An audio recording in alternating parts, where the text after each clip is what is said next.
find your place to go ahead and stand.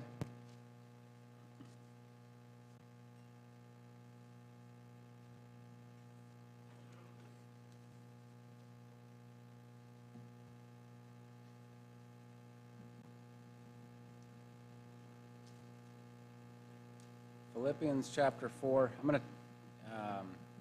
going to say this now. I always hesitate on telling you what I'm going to be preaching next, because I believe this is what I'm going to be preaching next, unless God leads otherwise. I have been kind of studying and working on a message for this series out of Philippians 3 and then another out of Philippians 4, and I just really felt like God was leading me to this one out of Philippians 4 for tonight, but I'm pretty sure he still wants me to preach the one out of Philippians 3. So I think it's going to be, I'm going to preach Philippians 4 today. We're going to go backward and preach Philippians 3 next Wednesday, or the Philippians 3 one might just get thrown in a file somewhere, and 5 years down the road, God will lead me to preach it. I don't know. But as of right now, I think I'm going to preach Philippians 4 this evening, and next week we'll go back a chapter. But for tonight, Philippians chapter 4, starting in verse 1, "Therefore, my brethren, dearly beloved and longed for, my joy and crown, so stand fast in the Lord, my dearly beloved. I beseech Odious and beseech Syntyche that they be of the same mind in the Lord, and I entreat thee also, true yokefellow, help those women which labored with me in the gospel, with Clement also, and with other my fellow laborers whose names are in the book of life. Rejoice in the Lord always, and again I say rejoice. Let your moderation be known unto all men. The Lord is at hand." Let's go ahead and stop there and let's have a word of prayer. Lord, I want to thank you for the opportunity we have to come to your house, the opportunity that we have to open your word and to hear from you, Lord. I do pray that you will help me not to get in the way of your message this evening, Lord. I pray that you will speak through me tonight, Lord. I pray this in your name. Amen. You can go ahead and be seated. I am going to almost exclusively, and I very rarely do this, I'm going to almost exclusively focus on one verse this evening. It's going to be Philippians 4:4. "Rejoice in the Lord always, and again I say rejoice." This Philippians 4:4 has been, I don't know, since I was a kid, one of my favorite verses. I learned it as a young kid, and it's one of those that's just kind of always stuck with me. You know, there are some verses that as a kid you can learn and that you forget over time. There are others that just really stick in your mind, and it's one of those with the teens. I every week have a memory verse for them, and most of them wouldn't remember it 5 minutes after they quoted it to me, but that's normally how we are with memorizing verses. This one stuck, probably in part because it's short and easy to remember. I think that plays a part in it, but besides that, the verse is one I typically, I don't know, for me it makes sense. I typically tend to be, at least I think this of myself, a kind of happy, upbeat person. So I like a verse that's happy. It's been a few years ago now, but a few years ago that I was asked by a guy that I work with, "Do you ever get down?" And I do, but I was asked if, I ever have those days that I'm just sad or down in the dumps, and the guy was one that I worked with, and he had seen me in positions where things were going wrong on the job, and I just didn't let it bother me, kind of let it roll off, and it was no big deal. And so his question was, are you just always happy? No. My family probably has all seen me on days that are a little less happy, but typically, I think, at least if I'm saying it about myself, don't ask them. They might give you a completely different answer. I think this is true, though. That it's just kind of my personality. That it's just kind of rare that things really get under my skin. I'm human, but it's kind of rare. Usually, if they do, I'm pretty fast to move on. For the most part, I'm kind of that guy. I don't see a whole lot of reason to get worked up about things. Today, I don't know why this came up today. Today, my wife was talking about, I think she said she has only in our marriage seen me really angry like 2 or 3 times. I think that's pretty good. Nobody else apparently does. I think that's pretty good, but all right. But again, that's just kind of why get worked up about things? And to be honest, as a Christian, I believe we have plenty to be happy about, even when things aren't going the way that we want.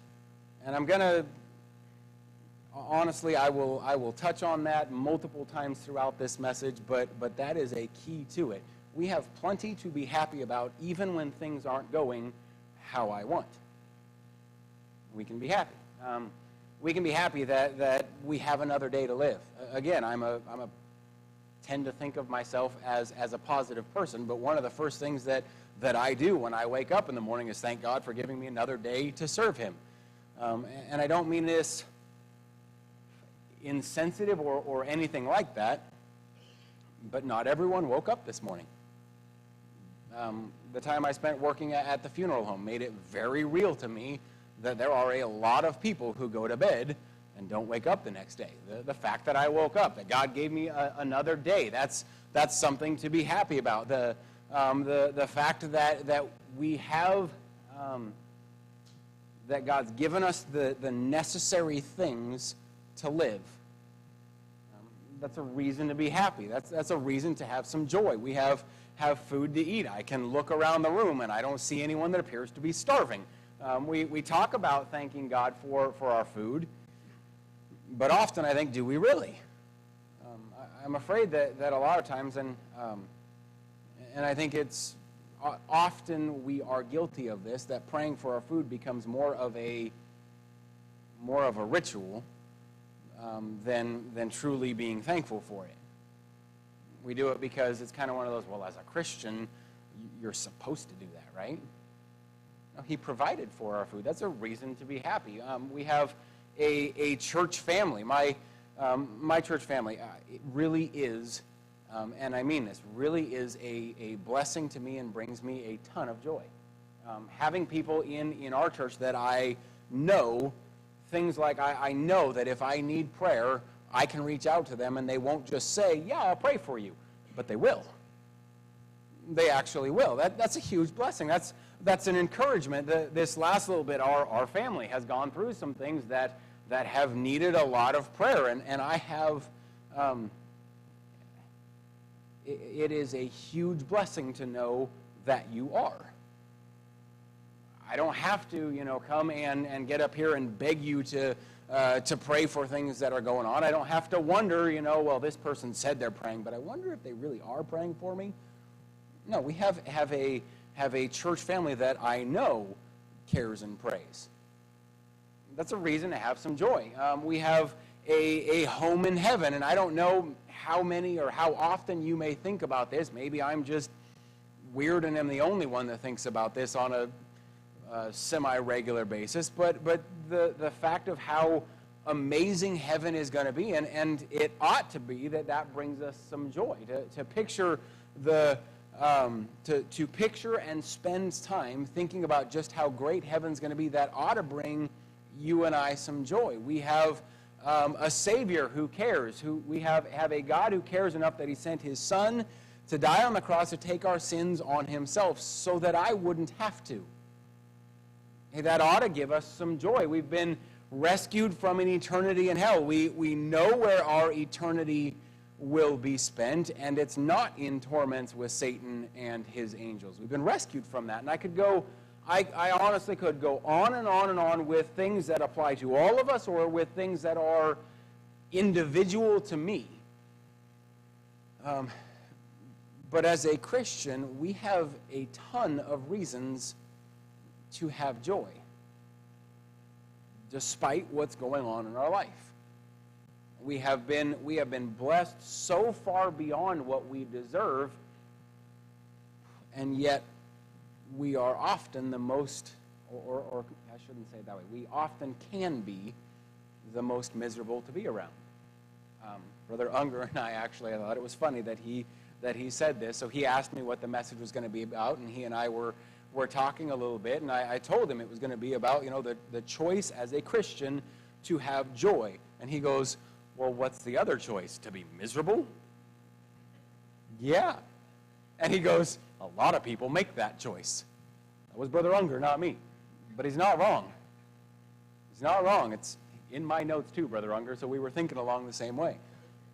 Quite often, Christians are going around acting, like, well, I have the worst life possible, and everything is horrible, and it's all against me, and we walk around moping like we, have the weight of the world on our shoulders.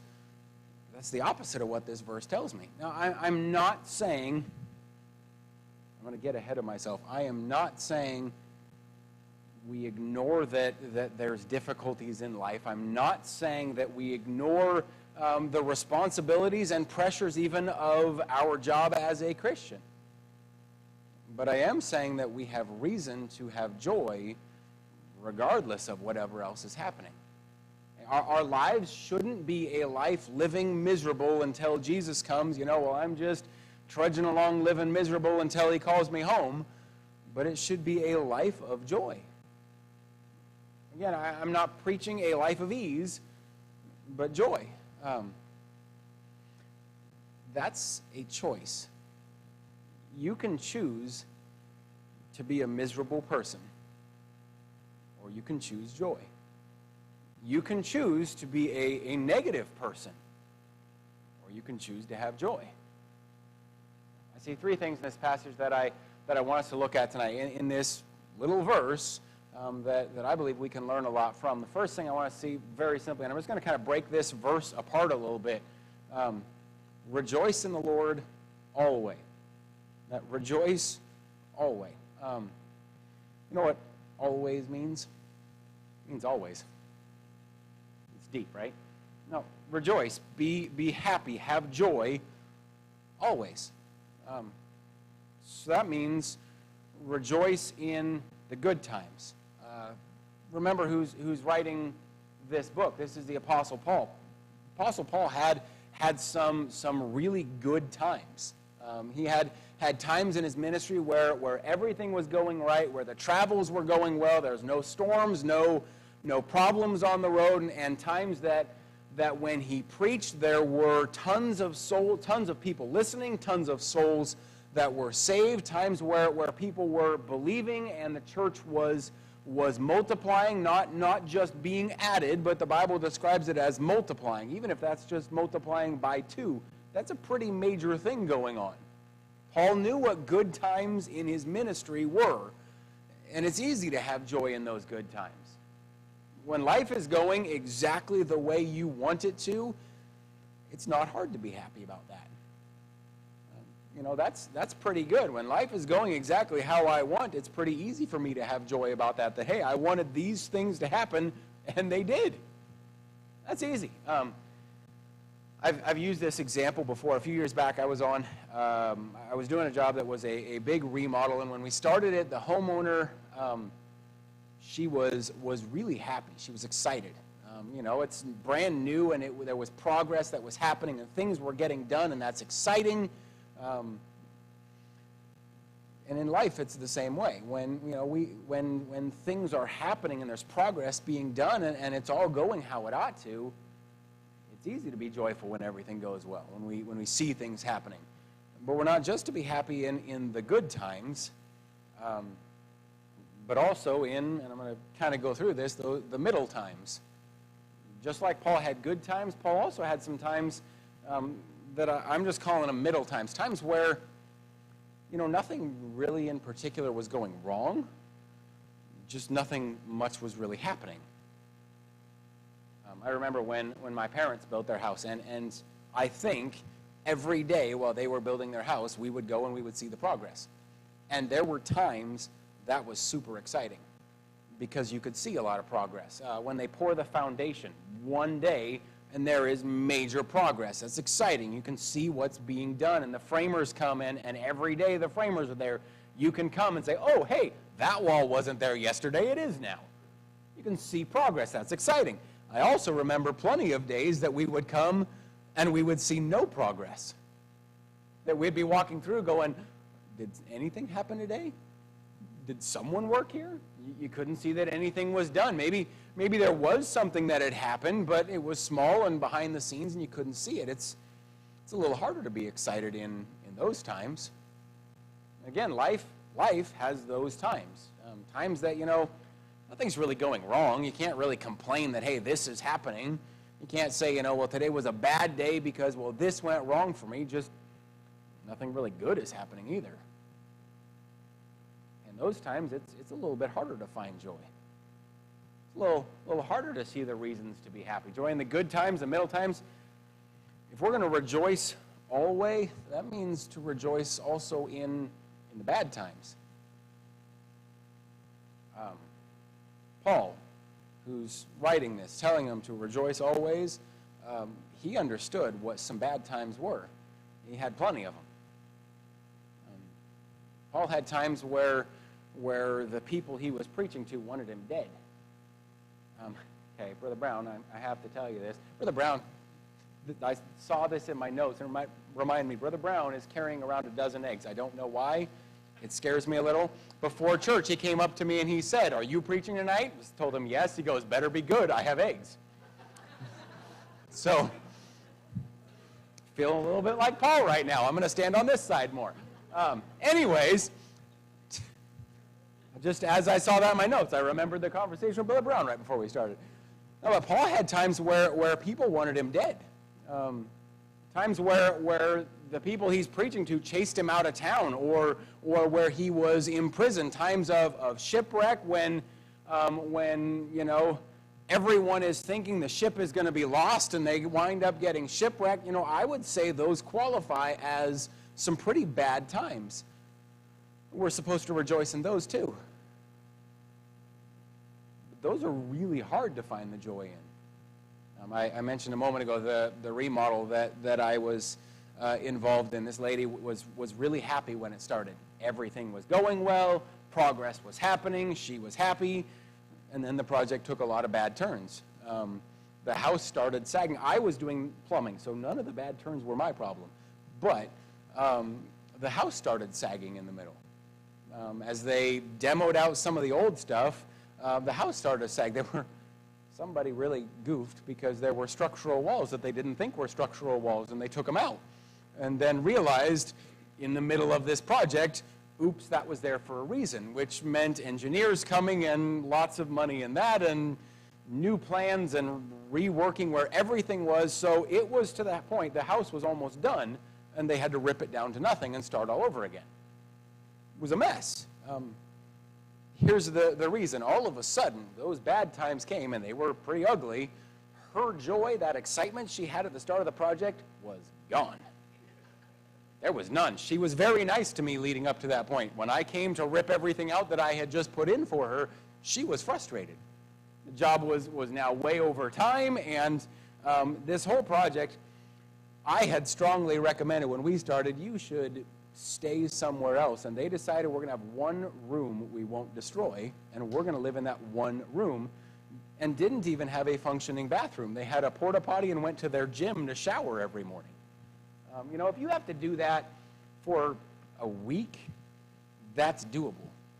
They were well over a year into this project. That loses the fun really fast. I mean, this was a big deal, and she repeatedly kept saying, I wish I'd have just never bought this house. Because it's hard to have joy in the bad times when everything's going wrong.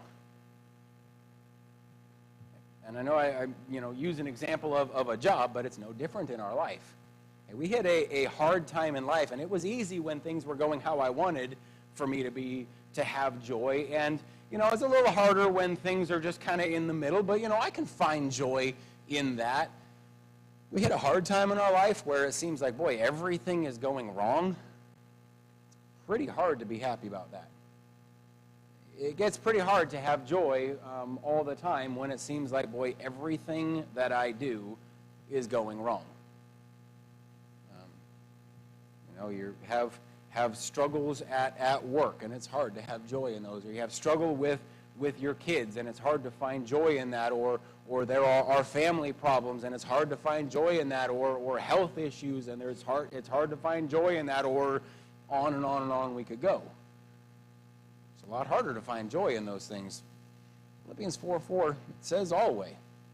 It's all the time. That includes the rough times. Notice, we're going to read the rest of the verse in a little bit. You can read the chapter if you want for context. it doesn't say rejoice in the Lord always unless.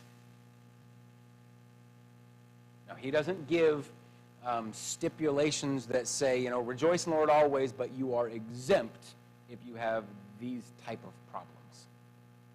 It says always. Rejoice always, despite what's going on. Second thing I see in this passage, I think it's three little words with probably the biggest significance in this. In the Lord. Rejoice in the Lord always. So I'm going to start at this point just asking this question. Where is your joy located? What's your joy in? When your joy is in the right place, it doesn't matter what else is happening, your joy will remain. We can't place our joy in people. This is gonna sound negative. I don't mean it that way, but it's a true statement nonetheless. If your joy is in people, you will be disappointed. You will be. Because no matter how good a person is, they're a person. They're going to let you down. Eventually they're going to mess up or they're going to do something wrong, and if your joy is placed in a person, you're just setting yourself up for disappointment. I used to, I don't as much anymore, I used to really listen a lot to conservative radio, but it got ruined for me, and this is why I don't listen to it a whole lot. I'm not going to give his name, but as a 17, 18, 19-year-old, I listened a lot to this guy who claimed to be a Christian, and everything that he said on the radio, was like right down the line. He was a conservative guy, and the things he said, everything that he said, I agreed with. And again, he claimed to be a Christian, and even the things he talked about in that seemed like it agreed with what we believe. So one day I heard he was doing a rally for the troops in Lakewood, and I thought, well, I'm gonna go because I like this guy and I agree with what he says, and he seems like a good guy, and he did his radio show live, and I watched him record it the whole time thinking, I like this guy, I agree with what he's saying, all of this is great, he's a Christian, this is great. And my plan was, when he's done, I'm going to introduce myself to him, because I agree so much with him. And the minute he turned his mic off, as I'm walking up to shake his hand, this guy who claims he believes everything like we do, turns off his mic, looks at his producer and says, get me a beer, I'm done. And I haven't listened to him since, because this guy that I had, and this is my own fault, that I had set on this pedestal as believing and standing for what I do, didn't. Hey, if your joy is in people, you'll be disappointed. Growing up in a pastor's home, I have always grown up looking up to preachers and wrongly so, almost idolizing them. And in doing that, I've had some men who I have looked up to that I've watched fall. They've made a mistake, and it's hard watching them fall. If your joy is in men, if your joy is in people, it's going to be hard to remain joyful. Something, honestly, that I struggled with for a while, because men that I thought of as heroes of mine that I put on this pedestal and was shocked when they fell. But if your joy is in people, even good people, they're still sinful men. You're setting yourself up for disappointment. Your joy can't be in people. Your joy can't be in things. It's honestly easy to do. Whether we want to have this mindset or not, we get it quick that having some new thing will make me happy. Maybe if I have this new car, it's what's gonna make me happy. Most guys are probably guilty of that. Never happy with the one they have, always wanting something newer, bigger, better, faster, louder, whatever it's going to be. We talked about this in my home today. I got my license at 16 years old, and I already had a car. It was nothing fancy, but it ran and it got me where I was going. But I was a 16-year-old boy, and it was a Geo Prism that was supposed to be red, but was so sun-faded that it looked more pink than it did red. As a 16-year-old boy, I didn't want a pink Prism, especially after people who shall remain nameless exploded a paint can on it, so now my pink Prism had white polka dots. You know, a 16-year-old boy, it's not what you want. So I sold it, and I bought a Ford Bronco too, and it was, you know, a fine little vehicle. Fine little vehicle. The seat sat crooked because it was worn out, and there were some serious issues, but I drove it, and it was pretty old and had some problems with it the day I sold it.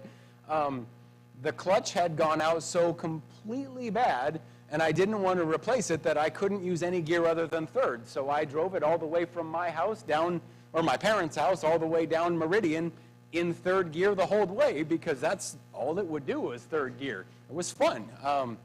Bought a 94 Toyota pickup. It was a great truck, nothing wrong with it at all. But I've told this story 100 times. A month after my wife and I got married, she convinced me that I deserved a new truck, and of course I did. So I bought an 03 F-150. Every vehicle I got, it was not long before I had it and thought, I want something bigger. I want something better. And in just over, that was a 3-year span, I had 4 different vehicles. I was looking for joy in a vehicle, and you'll never find it. For some, maybe it's a new job, that they get that mindset, well, I'm not happy where I am, but if I get this new job, well, that's going to make me happy. Maybe the pay is better, or they're going to treat me better. I was talking to someone, it's been a while back now, but someone who was complaining to me about their job, and that, well, my job just doesn't make me happy. And I told them this only half joking. It doesn't have to make you happy. It's a job. It just has to pay your bills. But some people are always in search of that job that brings them joy. Or maybe for some it's possessions, motorcycles or boats or whatever. I'm not saying there's anything wrong with having those things.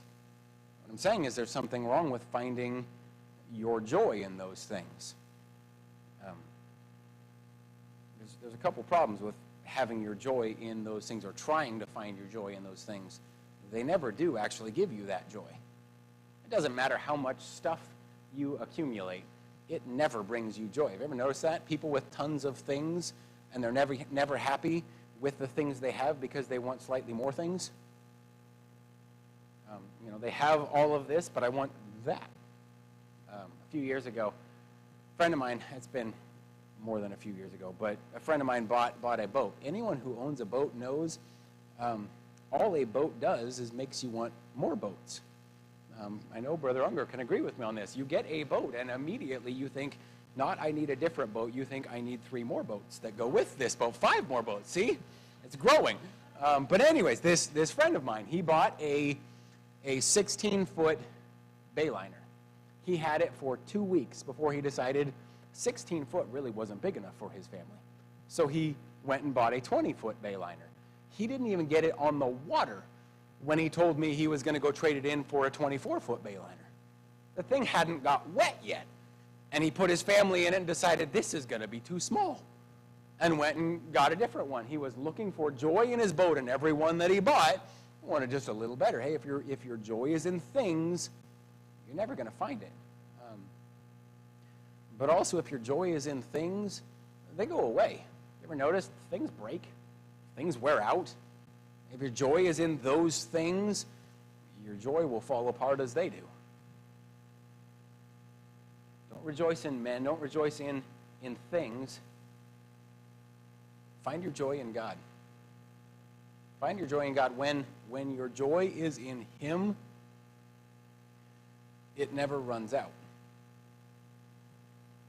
It never runs out. Joy from God is never ending. Psalm 23:5 says, Thou preparest a table before me in the presence of mine enemies. Thou anointest my head with oil. My cup runneth over. But bigger than that, when your joy is from God, it never disappoints. You don't have to worry about it running out, or you don't have to worry about it falling apart. Joy from God doesn't break. Find your joy in Him. Rejoice always, rejoice in the Lord. And then lastly, this evening, rejoice again. Look at our verse again. Rejoice in the Lord always. And again I say, rejoice. Again I say rejoice. Just, if you didn't catch it initially, I'm just going to throw this in here one more time. Now, I will admit, this may be a little bit of a stretch. This is probably the part where I should worry about his eggs flying at me, but follow me on this, and I believe it will make sense. When your joy is in the Lord, and when your joy is in the Lord and you are in the Lord, it doesn't matter what you face in this life, or how hard or how bad or how difficult it is, your joy will return when you get to heaven.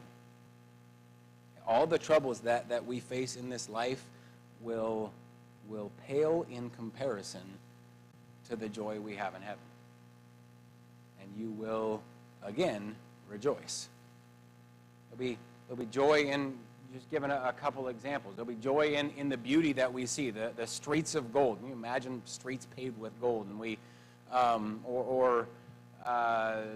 things like the mansions. And I don't know, what the mansions exactly are going to be. I believe they are just that, mansions. But, you think of how many Christians that there have been over the years. There's going to have to be mansions as far as the eye can see in every direction. And you think of the walls of jasper. Have you ever looked at a jasper stone? I mean, those are impressive. Growing up, the church that my dad started in Astoria, one of the ladies who attended, her husband was a rock collector, like traveled around the country collecting rocks. So often he would give Bo and I stuff that he found. I still have a box full of stuff that this guy gave me, a petrified buffalo tooth and like weird stuff. But I don't know, as a kid, cool stuff, and stuff that I've found a need to keep in a box and store for all this time. But one of the things that he gave to us often was jasper. Jasper is, I don't know, there's just something about it that you look at it, and often jasper, it looks like it's a picture, or that there's scenery in the rock. It's beautiful. It's just a little, tiny size. Can you imagine walls made of it? Gates of pearl. Again, my imagination, I often wonder, well, are we talking, a gate of pearl is going to have to be at least as big as me. Are we talking one pearl as big as me, or a whole bunch of pearls mashed together? Either way, this is going to be impressive. The beauty of heaven will bring joy. Just seeing it, joy in the reunion that we're going to have, seeing family and friends who have gone before. There are friends and family that I have in heaven personally right now that I can't wait to see. Can you imagine the joy in seeing a family member you haven't seen in 20, 30 years?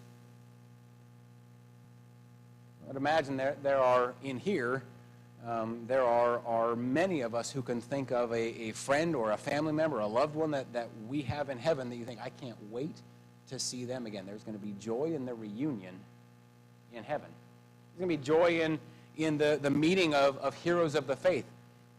Apostle Paul wrote this book. It's going to be awesome to meet the Apostle Paul, or the disciples, or some of those that followed Jesus through his ministry, or maybe preachers of the past. There's going to be joy in that meeting. There's going to be joy again in seeing Jesus face to face, getting to see the one who you've believed on. You think about it, everyone who has a testimony of salvation, who's asked Jesus to save them from their sins. You've called on him, you've met him. Can you imagine the day you get to actually see him face to face? Seeing the one who died so that you wouldn't have to? No, there's going to be joy again. So I guess here's the conclusion this evening. Christian, choose to have some joy. I don't understand a Christian who walks around scowling all the time, angry at the world, mad or upset at everything. I understand that we have hard times, and I understand that sometimes, processing through those hard times takes time. I get that. I'm not being, ignorant of those things and just ignoring that that's a reality, because I know that it is. But I am saying, choose to get some joy. Put a smile on your face. I am not saying a fake it until you make it, and just pretend you're happy until you really are. I'm saying you have a reason for real joy, no matter what you're facing. It doesn't matter how bad things look for you right now. It doesn't matter what you are going through and the problems that you're facing. If you know Christ as your Savior, there's no reason for us to be downhearted. There's no reason for the child of God to live a defeated life. Rejoice in the Lord always. And again, I say, rejoice. Let's pray. Lord, I want to thank you, Lord. I want to thank you for the fact that we can have joy regardless. Lord, it gets so easy when we get in those times of problems and struggles and hurdles that we're facing. It gets so easy to lose that joy.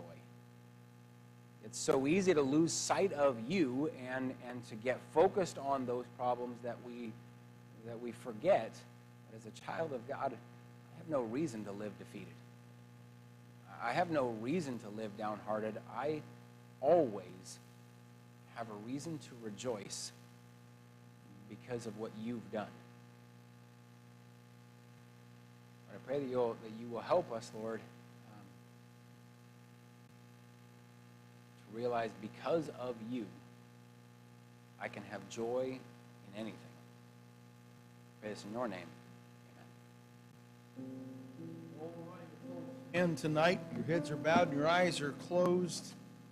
In my mind, I keep